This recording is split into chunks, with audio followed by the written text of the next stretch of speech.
Hi guys, welcome to my YouTube channel, and today I came up with a very interesting topic, that is RE framework without queues.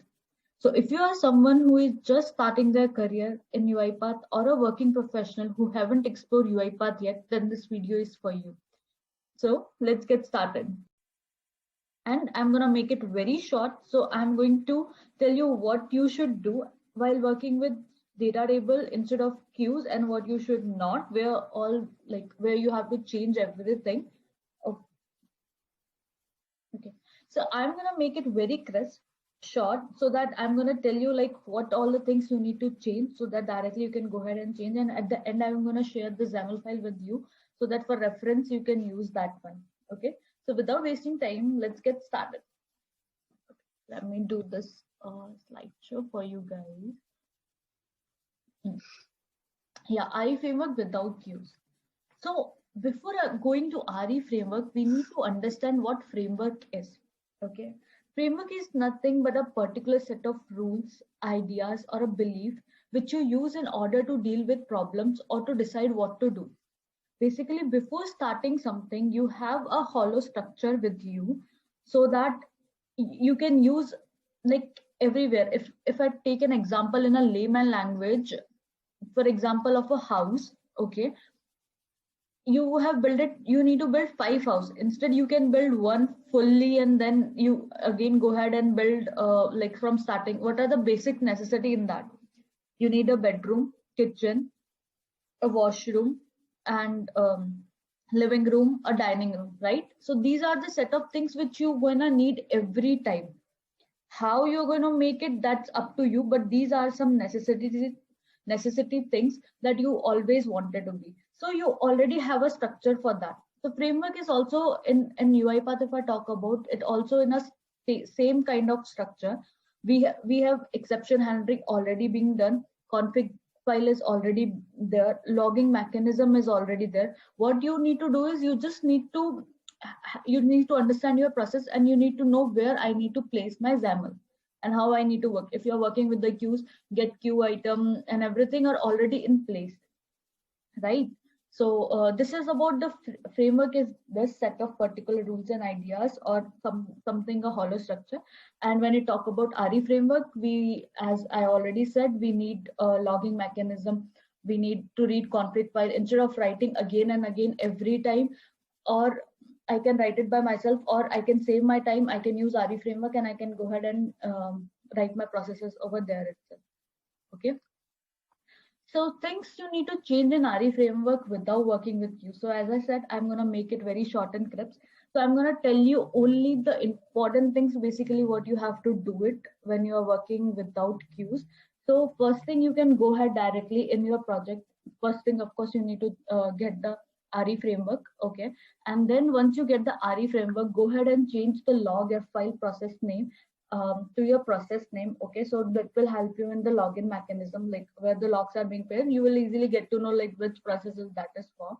And you can change max retry number, which is in constant sheet. Like in the config sheet, there is another sheet of constant. You can go ahead and change the number. Now, why max retry? So whenever you're working with the queues, you can give the retry count of the queue there itself in Autoscaler. But when you are working without queues, so if you want to retry your transaction, you can specify that number in the sheet, so that get a set transaction sheet, all like take that number and it will process accordingly. Okay, so next thing what you have to do is, like, as I think you, if you have even heard about RE framework without queues, everyone knows, like they say you need to change queue item as a data row or data table, but you don't know where all the places you need to basically change. So here I come up with the idea, like I have given the screenshot, exact screenshot, what you need to change and not. So you don't need to worry, just directly go ahead and change there itself, and then your workflow will ready to go. Okay, so in this main XAML file, your transaction item is there. You need to change this as a data row. Okay, and main XAML, and then again you need to change it in get transaction data. There also you need to change in a data row. So once you're gonna change it here, it automatically in main XAML, wherever you are invoking, right, and get transaction data, the XAML file, there also you might get an error. So there also you need to give the correct variable name, that is transaction item. Basically, you have to pass it here. Okay, so yeah, I think here this is the screenshot. So if you can see in main XAML, I have given transaction item in the data row. That you have to change and you have to save it. Okay. So let's come back to the get transaction data XAML. So in this XAML, you have seen there is an if condition like get orchestrator queue, and then there is an if condition. Remove that in condition, or if make it there only. The only thing you need to change there is IO transaction data.rows.count is greater than equals to in transaction number. In transaction number, no need to do anything because auto increment is already happening in the set transaction XAML file. So you need to just write that. And IO transaction data.rows count is something which basically your data table, which file you want to iterate it. So for example, I have taken an example of an RPA challenge. So I'm having 10 rows in that. Okay. So my this workflow will run 10 times, transaction 1, 2, 3, 4, and like that. So in that transaction data, I have assigned my data table of that challenge Excel file. So 10 is greater than equals to 1, 10 is greater than equals to 2, like the transaction number will increase. And the moment when it will come, 10 is greater than equals to 11. That means it is not, then it's going to go out transaction item is nothing. And then it will go to the no process data. Otherwise, it will come, it will take the transaction number, it will take the data row. Once I'll get the data row, I can directly in process XAML, I can go ahead and process that accordingly. Okay, the screenshot we have already seen. And one more thing, in set transaction, you need to remove for sure this set transaction status. If you're not going to remove it, it means first thing, we are not working with the queues. Of course, you have to remove it, but sometimes people forget to remove it, and then your loop, your UiPath may go in continuous loop. Okay, because due to this error, it will go in try catch, it will get the error, and then it won't be able to increase the data. So for sure, you make sure that you are going to delete it. Okay, and then good, you are all set for your progress. So in case of any error symbol or something like that, yeah, that thing I want to tell you, if any case, if you're facing any error or something like that, first thing what you guys have to do is like go and check where the error is coming, and then check their import arguments and all. Okay, it's no way you, if you're going to follow these things, no way you are going to get an error. And in case if you're getting, then check where the thing is there. And in case if you find still any queries or something, I will be happy to help you guys. So you can follow me in YouTube, LinkedIn, UiPath forum, wherever it is.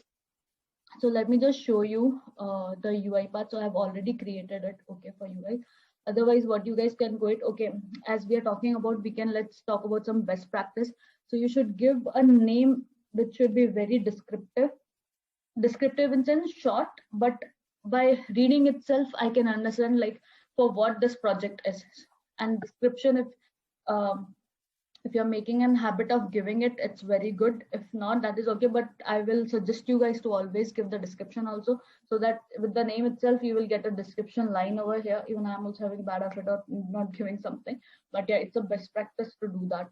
Okay, so let me just open that. You need to do is you need to keep your workflow here, init all process. By name itself, init whatever at the initial stage you want to do, right? So for example, if you want to log into some website, or you want to get the data, what is necessary for the initialization, right? That needs to be done here. Okay, and then that is done. So directly go to initialization, directly go init all application, and then place your XAML here for login and all, and get transaction data. When you're working with queues, in that case, you no need to do anything. But if you're not working with the queues, I have already told you what all the things you need to change. You need to come here, and then you need to change the IO data transaction. In this, we have the data table, and this is a transaction number. Okay, that I have already told you. If out is nothing, this only thing you need to place it here. That's it. And then again come back to the main XAML, and then here you need to come to process transaction. That is enough, right? So once you come here, this is something which you are going to process with the transaction. So for example, you already got 5 chocolates, one by one you have to eat, right? So first you're going to take one, then open the wrapper, and then take out that, and then swallow. So opening wrapper, taking out that chocolate, and then having it. That thing we are going to write it in the process. Okay. So here I have written like everything, whatever the transaction into, and I'm getting the transaction item, like whatever my data row is having. So one by one, I'm gonna take it and I'm going to like click on submit. So this thing, if you want to understand the flow, so how it's going to become, read all the data table. The data table you have passed here. Okay. From the data table, one by one row, it's going to pass here. Okay. One by row, it's passing there. If that row is successful, it will go. Let me go. This will be the clear view. Yeah. If the row is successful from process, it will go here. Then it will take another process and transaction, and then it will go again. This will loop continue until unless this condition will satisfy, means till the data is having in that data row. Once that this count will get increased from the data row, it will go transaction is nothing. And the moment it says transaction is nothing, it will come here when there is no data, and it will directly go to end process. And in end process, you are going to write where you need to close the data.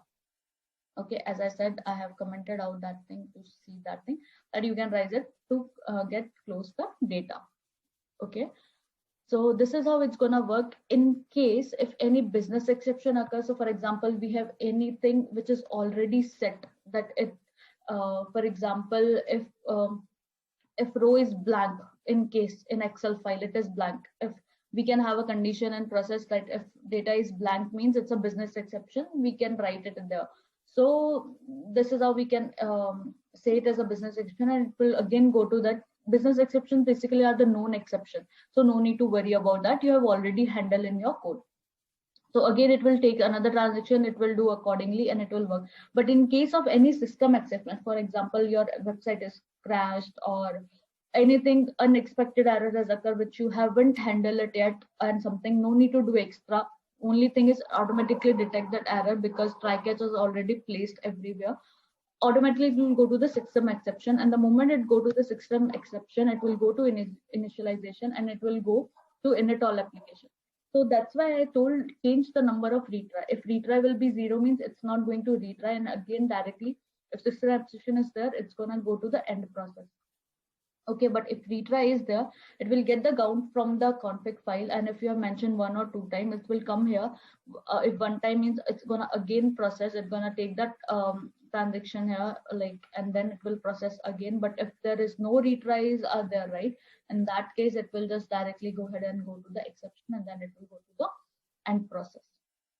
So this is how the process workflow work. I hope this will help you guys, and if you have literally any question or something, then you can reach out to me and ask me. Why I'm saying this, because I have seen so many people, they still have a fear when it comes to RE framework. So let's remove this taboo that RE framework is very difficult and oh, don't know how we are going to do it. There is nothing like that. RE framework is way simpler than, and trust me, once you will know the RE framework, you will always like to work in RE framework. You're gonna always choose wherever the process is there. I should like instead of direct XAML and like flowchart or sequence, I can go ahead with the framework, and then you can do it. Okay. Thank you guys. Thanks for watching. Bye.